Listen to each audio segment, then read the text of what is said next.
Que Dios nos bendiga esta mañana y vamos a dejar que Dios nos bendiga esta mañana. La palabra es bendición, la palabra es vida, la palabra es edificación. ¿Estamos ubicados dónde? Apocalipsis capítulo 13.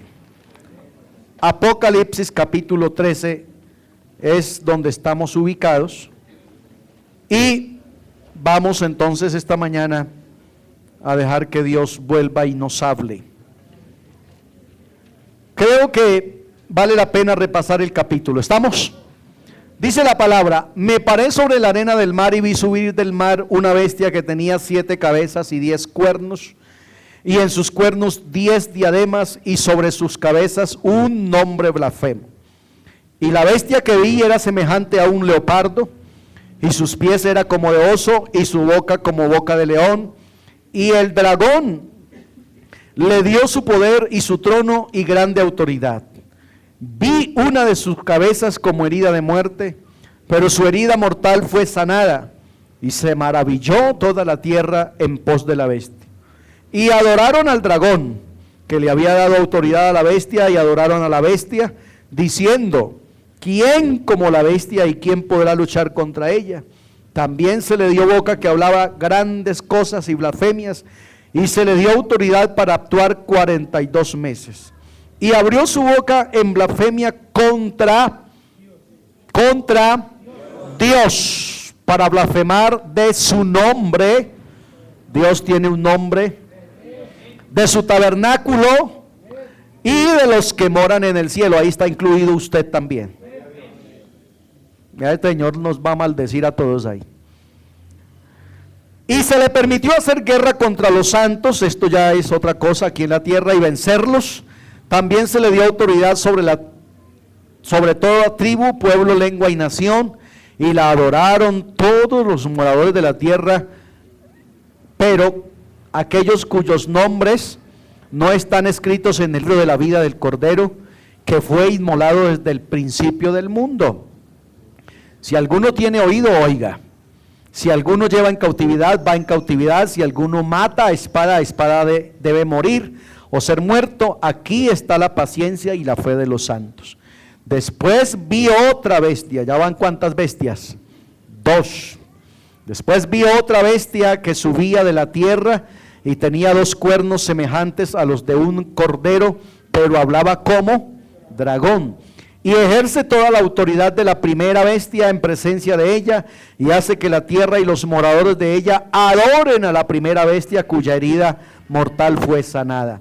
También hace grandes señales, de tal manera que aún hace descender fuego del cielo a la tierra delante de los hombres, y engaña a los moradores de la tierra con las señales que se le ha permitido hacer en presencia de la bestia, mandando a los moradores de la tierra que le hagan imagen a la bestia que tiene la herida de espada y vivió. Y se le permitió infundir aliento a la imagen de la bestia, para que la imagen hablase e hiciese matar a todo el que no la adorase. Y hacía que a todos, pequeños y grandes, ricos y pobres, libres y esclavos, se les pusiese una marca en la mano derecha o en la frente, y que ninguno pudiese comprar ni vender, sino el que tuviese la marca o el nombre de la bestia o el número de su nombre. Aquí hay sabiduría. El que tiene entendimiento, cuente el número de la bestia, pues es número de hombre, y su número es 666. Amén. Hemos leído la palabra del Señor. Yo creo que ya casi nos sabemos de memoria este capítulo, que llevamos ya varios domingos aquí. Yo quiero que oremos, que el Señor nos hable. Amén. Que Dios nos hable esta mañana. Que Dios nos enseñe esta mañana su palabra. Señor Jesús, bendito Padre Celestial, Señor Dios omnipotente, Jesús de Nazaret, tú eres bendito, eres santo. Eres sublime, eres eterno, Señor Jesús. Dios de las misericordias, Dios sublime, Dios poderoso, Dios de la gloria. Sí, Señor, yo te ruego que nos ayudes, que nos enseñes, Señor Jesucristo. Amén y amén y amén. Siéntense, por favor. La última dominical que tuvimos, que fue como a manera de repaso. Amén. Señor. Bueno. Hablamos de los nombres que la Biblia le da al personaje al que nos hemos venido refiriendo. ¿Se acuerdan? ¿Qué nombres le dimos? Claro, el cuerno pequeño.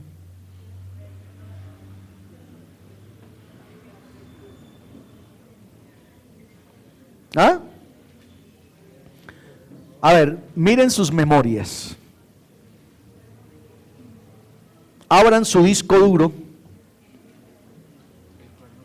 y denle clip Escuela Dominical.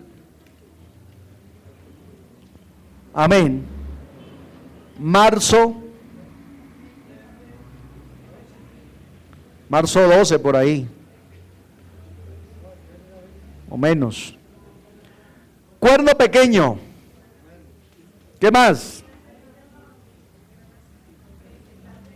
El hombre de pecado. Príncipe que ha de venir. ¿El qué? El gran asirio. ¿Qué más? El blasfemador. ¿Vio, amigo? Esa es la ventaja de tener un pastor que no toma. Amén. Entonces hablamos de los nombres que sugiere la Biblia para este Señor. Entre otras cosas, vimos estos y algunos otros nombres más. Les recuerdo las citas bíblicas. Daniel capítulo 7 habla del cuerno pequeño, el blasfemador, Apocalipsis 13, el rey del norte, que por ahí lo estaban mencionando, Ezequiel 38, el gran asirio, el hombre de pecado, segunda de Tesalonicenses, y el príncipe que ha de venir, Daniel 9, 26 y 27.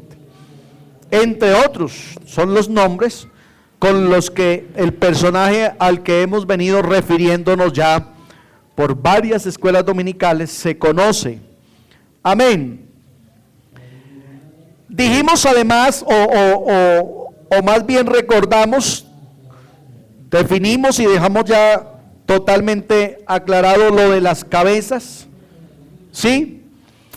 Alcanzamos a entrar en la parte de la discusión del por qué la imagen de Daniel capítulo 2 está distribuida de esa manera. Ahí tenemos la imagen. ¿Se acuerdan que la imagen tenía una cabeza que era de qué? Unos brazos y un pecho que era de qué?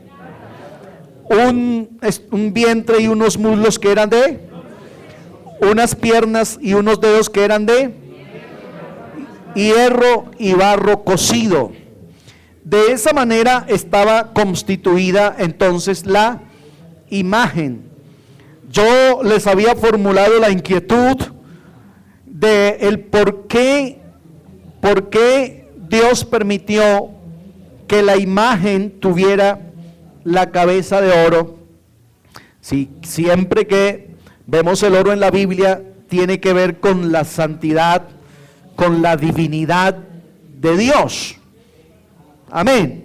Pero aquí estamos viendo una imagen que está representando un imperio, que está representando un ser, que está representando un sistema que va totalmente en contra de la voluntad y de la santidad de Dios. ¿Por qué cree? ¿Quién se atrevió a buscar, a averiguar, a indagar el por qué la cabeza de oro? Había podido ser de otra cosa, ¿cierto? ¿Por qué? ¿Qué averiguó usted? ¿Por qué la cabeza Dios permitió que fuera de oro? Ajá. ¿Por qué?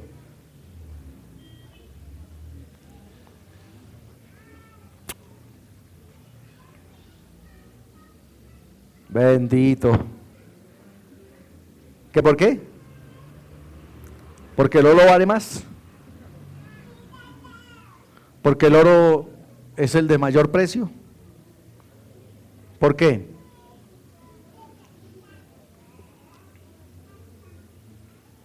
No. Bueno, hemos hablado ya varias veces que el diablo es el mejor imitador. ¿De quién? De Dios. Nabucodonosor, que es la cabeza, se había proclamado ¿qué? Rey de reyes. Él se había proclamado rey de reyes y se las había creído. ¿Recuerdan? Que Dios lo tuvo que bajar de ahí. Dios tuvo que quitarlo de ahí y decirle: por encima del Dios de Sadrach, Mesach y Abednego no hay nadie. Él es el rey de los reyes y el soberano de los dioses. Pero Nabucodonosor se creía eso y el diablo engañado siempre ha creído que él es algo. Y por eso usted ve que el diablo siempre ha tratado de copiar, de clonar al pie de la letra la obra, la propuesta de Dios. El diablo, si hubiese podido inventarse una cruz, se la hubiese inventado también. Y se hubiese hasta puesto al lado de Jesús, porque él todo lo de Dios ha querido clonarlo. Y por eso es aquí donde los amigos tienen que abrir los ojos, porque usted dirá: pastor, es que pues chévere la iglesia donde fuimos y todo, pero es que cerca de mi casa también hay otra y también dice que tienen la verdad y también cantan y aplauden y lo mismo que usted hizo allá es lo mismo que nos queda ahí cerquita a nosotros. El mundo está plagado de religiones y de iglesias parecidas a la iglesia del Señor. Pero esa no es una razón para creer que se tiene la verdad. Solo hay una verdad en el universo. Solo hay una verdad. Amén. Y esa verdad se llama Jesucristo. Yo no le estoy hablando de iglesia, no estoy interesado en venderle una razón social. Le estoy hablando de la única verdad que existe, y esa verdad se llama Jesucristo. Y Jesucristo es solo. Dígale amén a eso. Jesucristo no tiene compañía. Jesucristo no tiene gente que lo acompaña ahí, que está ahí con el Padre o con el Hijo o con el Espíritu Santo o con la mamá. No, Señor. Él vino a salvar el mundo, aleluya, y la obra de principio a fin está en la persona del Señor Jesucristo, Dios manifestado en carne. Aleluya. A esa verdad es que me refiero. Y entonces el diablo ha tratado de clonar la verdad. Y ha tratado de decir: no, pues lo que pasa es que la diferencia es poquita. Es poquita, lo que pasa es que los evangélicos pentecostales dicen que es uno, pero es poquitos, en realidad son tres. No es tan poquito. Amén.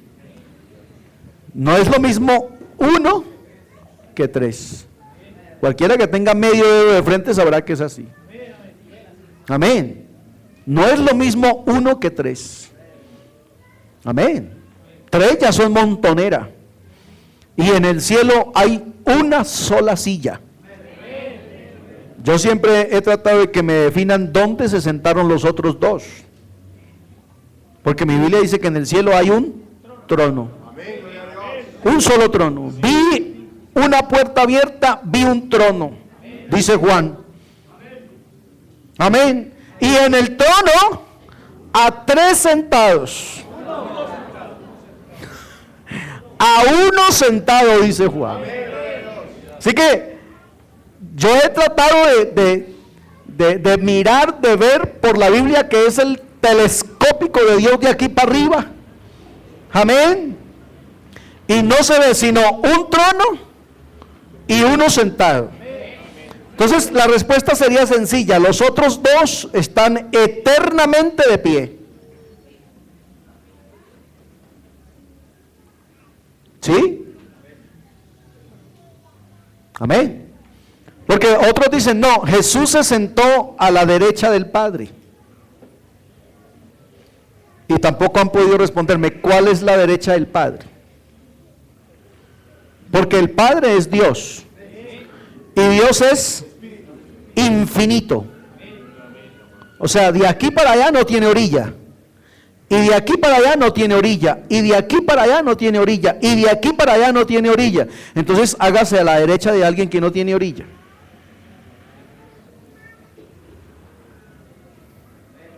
¿Se puede o no se puede? No se puede. Esa y otras 1000 preguntas más están para que el dogma de la Trinidad la responda. Y le pasará este siglo y el venidero, y no habrá una respuesta, porque Jesucristo es Dios, único Dios. Amén. A esa verdad me refiero. Por eso a Jesús le preguntaron, díganos cuál es la verdad. Porque es que ya en el tiempo y en el mundo de Jesús ya habían más verdades. Pero a Jesús le preguntaron, bueno, usted dice que tiene la verdad, entonces díganos cuál es la verdad. Y Jesús no dijo, casa sobre la roca, ni señaló para allí. Él dijo, yo soy el camino, soy la verdad y soy la vida. Y nadie viene a Dios, al Padre, sino por mí. Así que lo que él está diciendo es que él es el Padre. Y yo no sé por qué me enredo en unicidad si estoy en Apocalipsis. Amén. Pero como lo que estamos tratando es de decir que el diablo es el que mejor imita esto. Él está interesado en imitar esto, por eso el diablo se ha inventado una cantidad de cosas. Y yo les decía domingos atrás que en la única parte que yo he encontrado Trinidad en la Biblia, amén, porque sí he encontrado Trinidad en la Biblia, es aquí en Apocalipsis.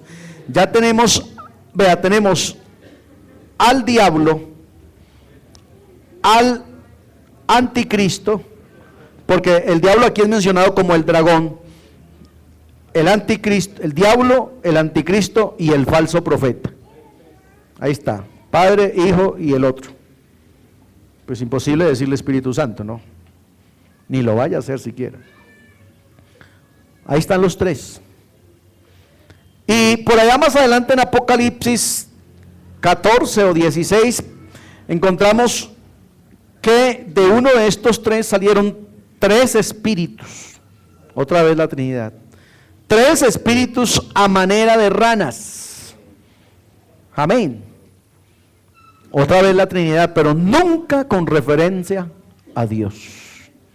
Porque la Trinidad no es divina, la Trinidad es diabólica. Perdónenme, pero es que yo tengo que hablar la verdad.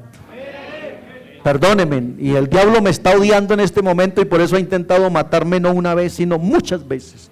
Porque él sabía que iba a tener problemas conmigo. Y va a seguir teniendo problemas mientras yo esté vivo, porque a mí me llamó Jesucristo a predicar la verdad que nos ha hecho libres a nosotros. Aleluya. La verdad que nos ha sacado de esclavitud y de idolatría. Yo les conté a ustedes el otro día que tuve que orar por una endemoniada que era líder de escuela dominical de una iglesia evangélica. Y cuando el demonio salió, dijo, me llamo Trinidad.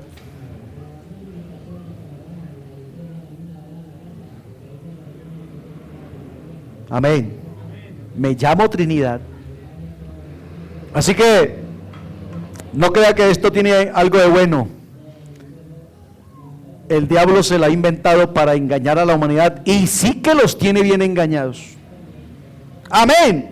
Pero aquí estamos nosotros para hacer luz. Amén.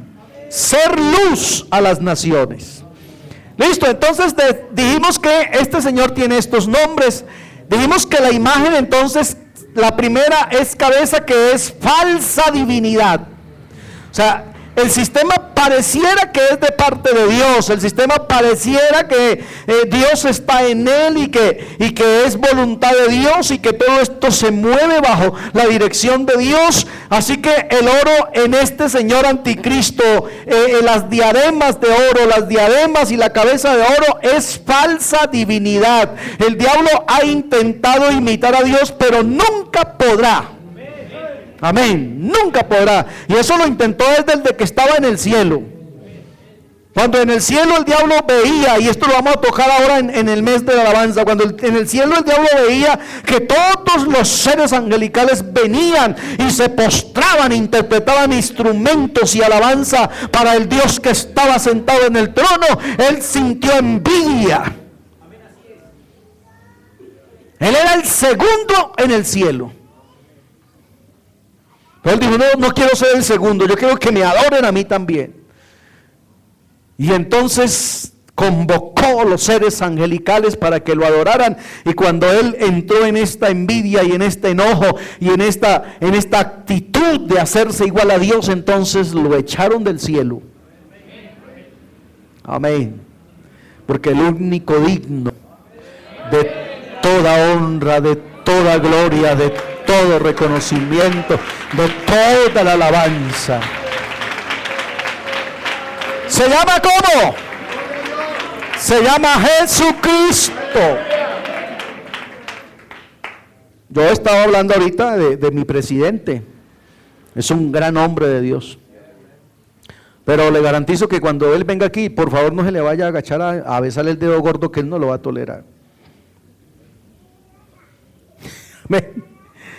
Ni se le vaya a arrodillar al frente a que le eche la bendición, porque él no lo va a tolerar. Él es un hombre común y corriente como nosotros, que ha entendido que al único que se le debe, aleluya, toda la gloria, toda la honra es a Jesucristo. Él lo que va a venir es ayudarnos a entender eso. Pero por ahí hay gente, líderes de iglesias, de religiones, que la gente se les arrodilla y ellos se las creen. Y no digo quién, pero usted sabe. Amén. Se les arrodillan y ellos se las creen. Y les dicen padres. Y les dicen sumo pontífice. Ahí encuentran ustedes nombres blasfemos. Vamos a ver esos nombres blasfemos, ¿a qué se refiere? Ellos permiten, óigame, permiten ser los representantes, los vicarios de Cristo. Y eso es una blasfemia, porque Él es santo. Yo soy pecador, yo soy malo. Él es eterno, yo soy mortal. Aleluya. Él vive en luz inaccesible. Yo me muevo en medio de un mundo lleno de maldad.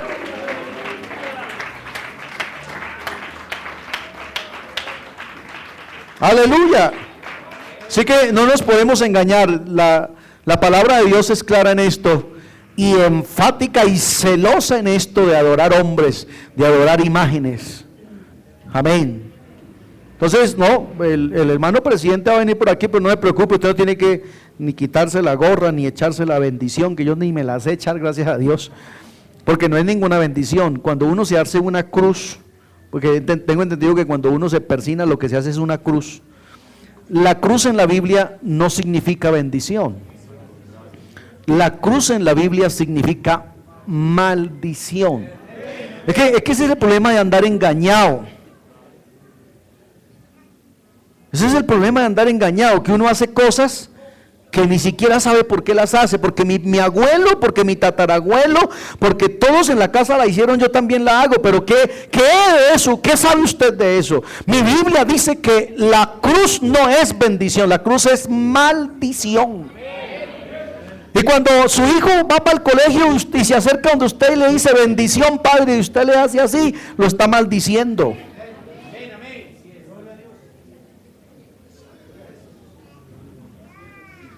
Y cuando usted se encuentra el señor de naguas largas en la calle y le dice padrecito la bendición, y él le hace así, le está maldiciendo.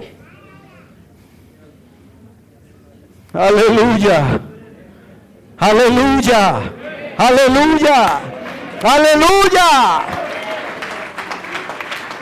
Hay cosas que el mundo tiene que aprender, tiene que saber. El mundo no puede seguir con los ojos tapados. El mundo no puede seguir con un velo de religión en sus ojos. Abra los ojos, Colombia, abra los ojos, mundo, que hay una luz para ver. Amén. Él vino para dar luz a los ojos de los ciegos.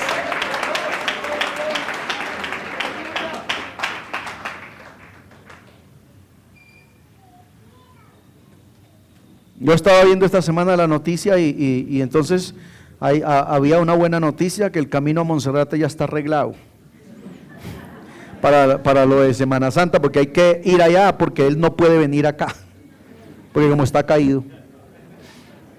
Y entonces salió el señor párroco de Monserrate, el director de Monserrate, porque la propuesta era que bajaran al Cristo a la plaza, y él dijo, no se puede porque el Cristo de Monserrate tiene su casa de arriba. Y él quiere que su gente lo visite. Y pareciera que el mundo le halló razón al hombre, él tiene razón. Usted se dio cuenta cómo el Dios nuestro nos visitó esta mañana. ¿Sí o no?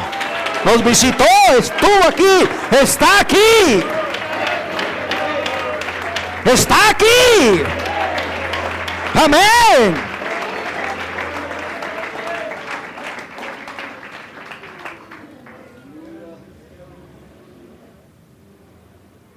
Aleluya. Aleluya. Y yo cuando veo esto me dan dos cosas. Me enardece, me da mal genio de ver la gente tan ignorante que es, pero a la vez digo, Señor, definitivamente te pasaste conmigo.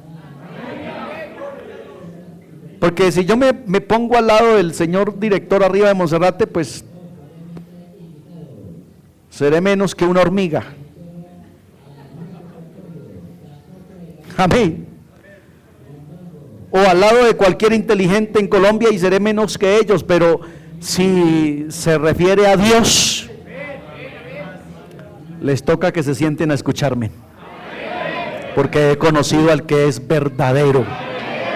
Aleluya, aleluya, y no estamos engañados, se lo garantizo, hermano, le aseguro que no estamos engañados, estamos en el verdadero, en su Hijo Jesucristo.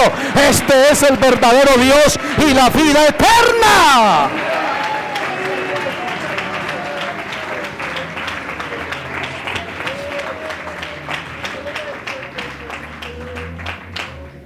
Así que no se deje vislumbrar, no se deje ilusionar por lo que parezca oro. Ok. El domingo pasado que yo no estuve con ustedes, yo abrí la página y como no había transmisión de la página, por lo menos a la hora que yo lo abrí, yo no sé si no hubo transmisión. Entonces escuché la misa del Padre Chucho. Pues no había culto, pues que yo tenía que consagrarme de alguna manera. Aleluya. Y yo oigo para aprender, hermano. Y oigo para reafirmar lo que yo creo. Porque cuando yo oigo otro predicador, yo no estoy buscando la verdad. Yo la verdad la encontré hace rato. Pero oigo para reafirmar que yo tengo la verdad y que usted está equivocado. Y el Padre Chucho se jaló un buen sermón, habló sobre la parábola del hijo pródigo. Se jaló un sermón sabroso y no le alcanzó el tiempo. Además está muy bendecido el padre Chucho y no le alcanzó el tiempo. Pero después de ese buen sermón que el padre Chucho se jaló, presentó al mayor de él, al que él le dijo, y entonces el monseñor, yo no sé qué, el nuncio, yo no sé qué diablos, nos va entonces ahora a traer un mensaje. Y el nuncio sale y dice, bueno, amados hermanos feligreses, para recordarles que hemos encontrado una gran verdad, bajando para el infierno nos encontramos con el purgatorio, y entonces en el purgatorio, explicó, está la gente que fue casi buena. Ahí están las almas en el purgatorio para que oremos por ellas, para que recemos por ellas, para que la Virgen Santísima y el Señor Jesucristo los trasladen para el cielo. Entonces uno encuentra una cantidad de deficiencias en esta gente y uno dice, bueno, ya del limbo ya no pueden hablar porque ya no existe.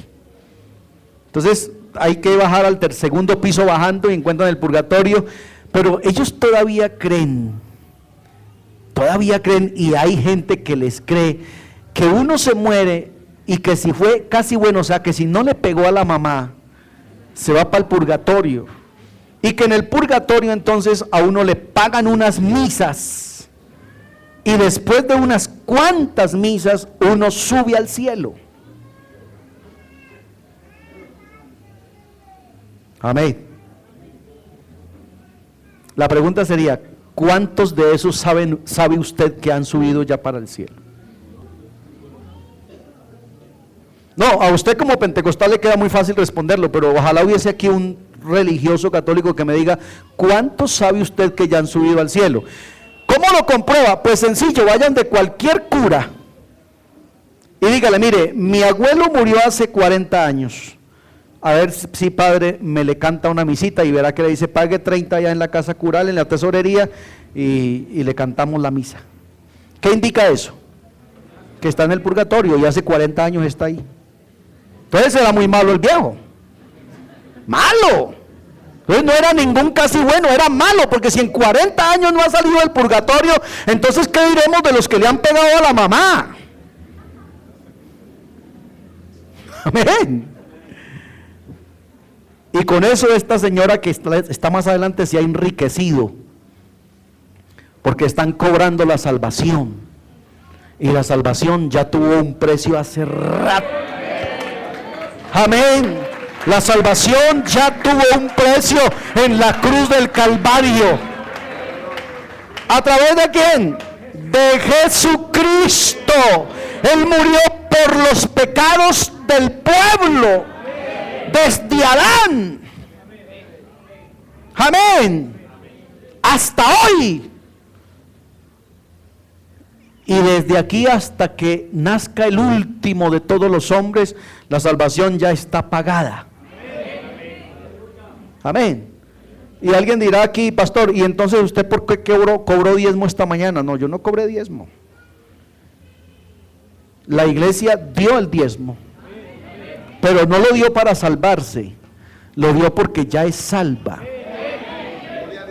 La iglesia dio ofrenda esta mañana, pero no para, sino por.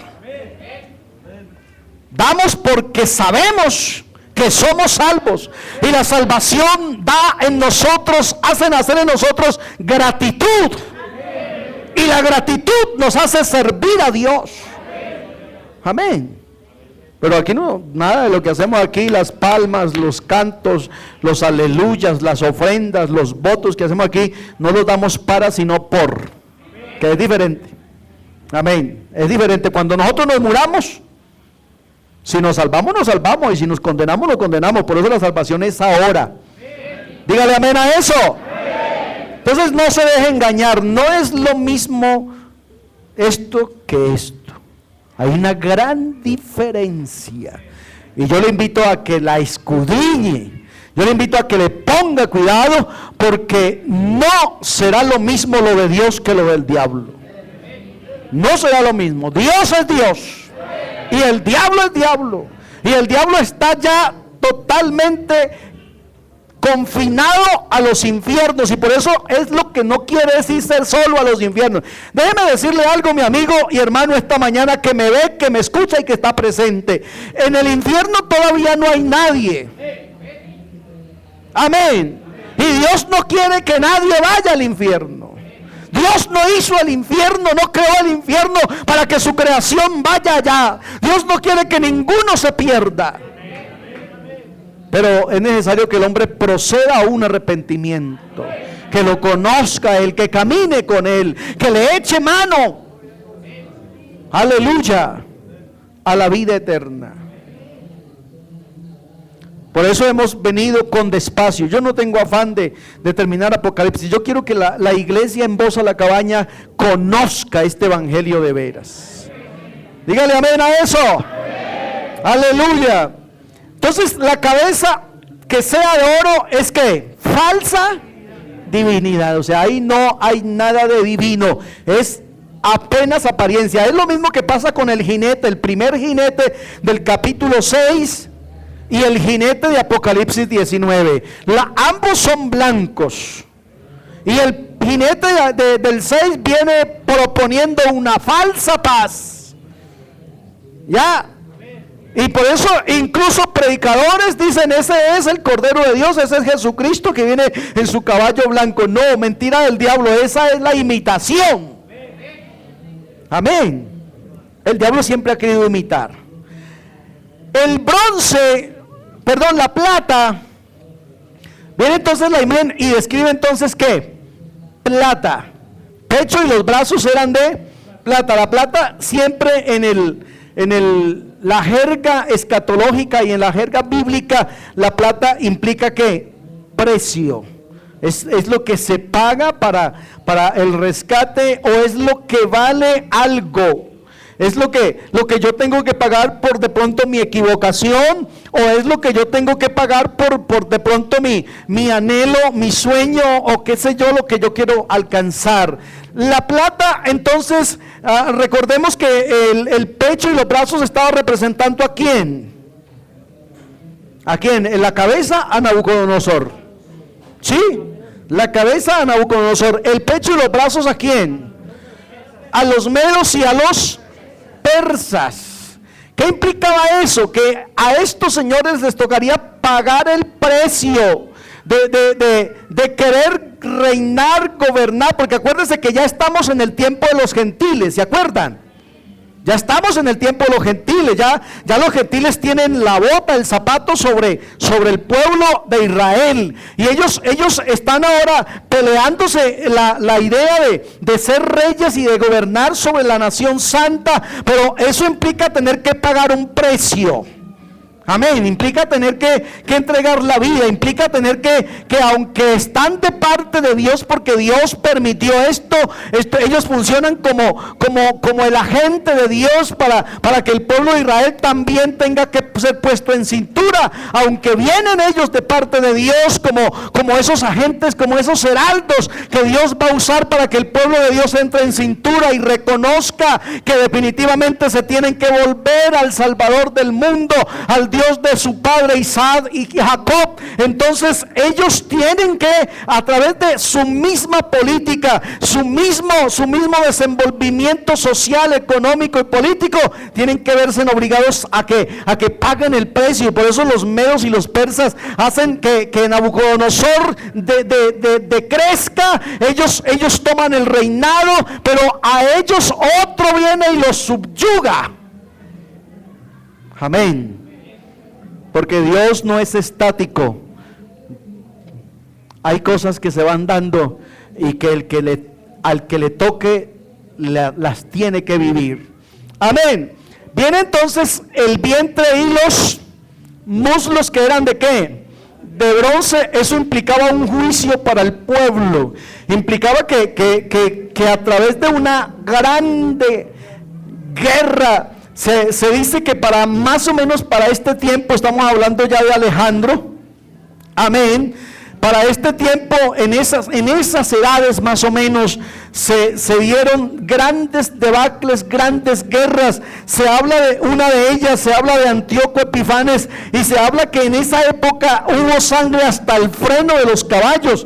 Por eso Antíoco Epifanes se llegó a ser catalogado como el mejor sucesor, el tipo más acertado para que representara la aparición o la manifestación del anticristo. Así que ahora el bronce está significando juicio.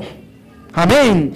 Juicio, porque el tiempo de los gentiles tiene como propósito, escúcheme, tiene como propósito meter el pueblo de Dios en cintura, en irlo metiendo en ese monte de tal manera que ese pueblo, al final de que ese tiempo termine, entonces ellos den una imagen, den una estructura, den la imagen que Dios quiere. Aleluya. Entonces viene el bronce, que es ¿qué? Juicio. Viene ahora entonces ya con respecto a la parte del muslo, de las piernas y los dedos, que estaban hechos ¿de qué? De bronce y ¿de qué?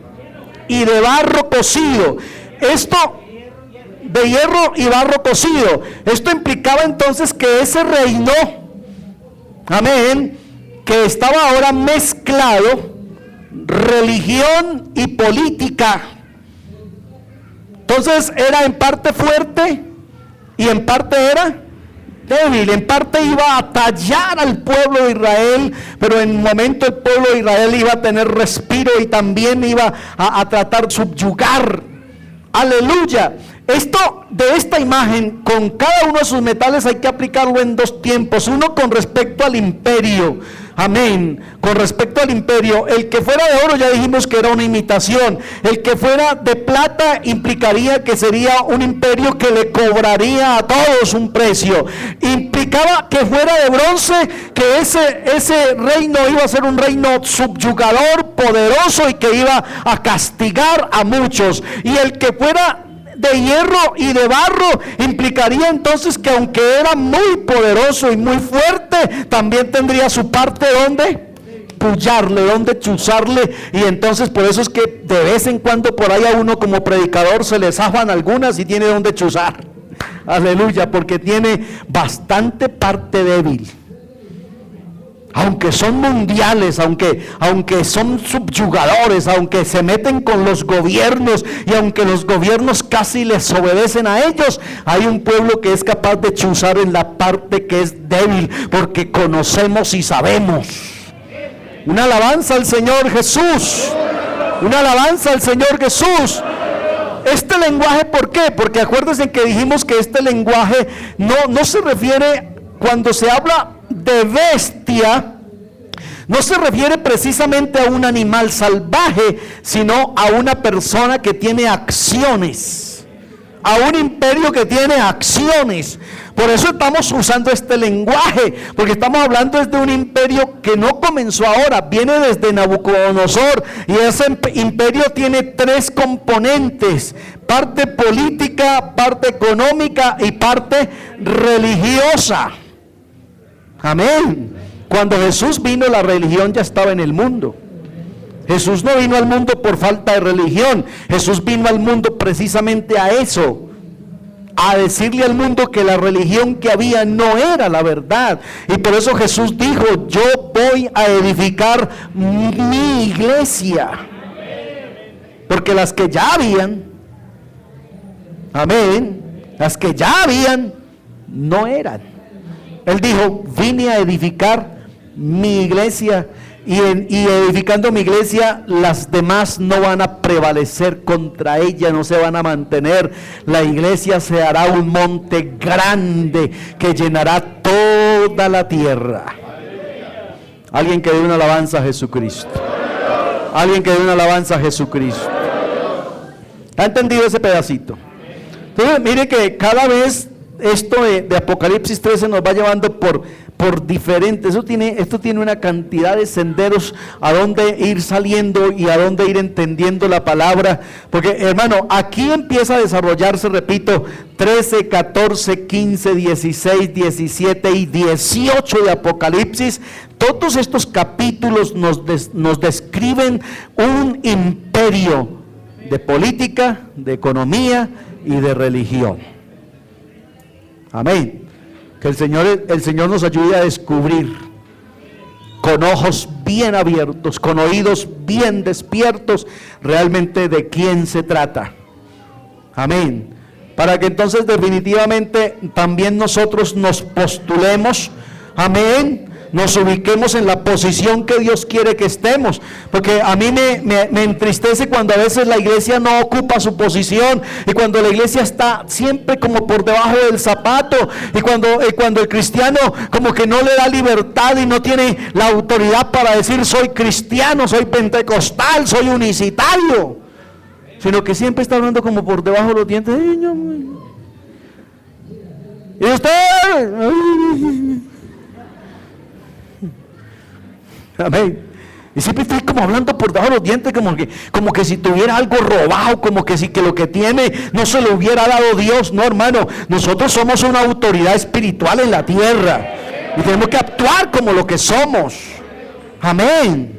Tenemos que actuar como lo que somos. Ojalá esta iglesia se pusiera de acuerdo en lo que quiere y en lo que pide, a ver si no paralizábamos el mundo.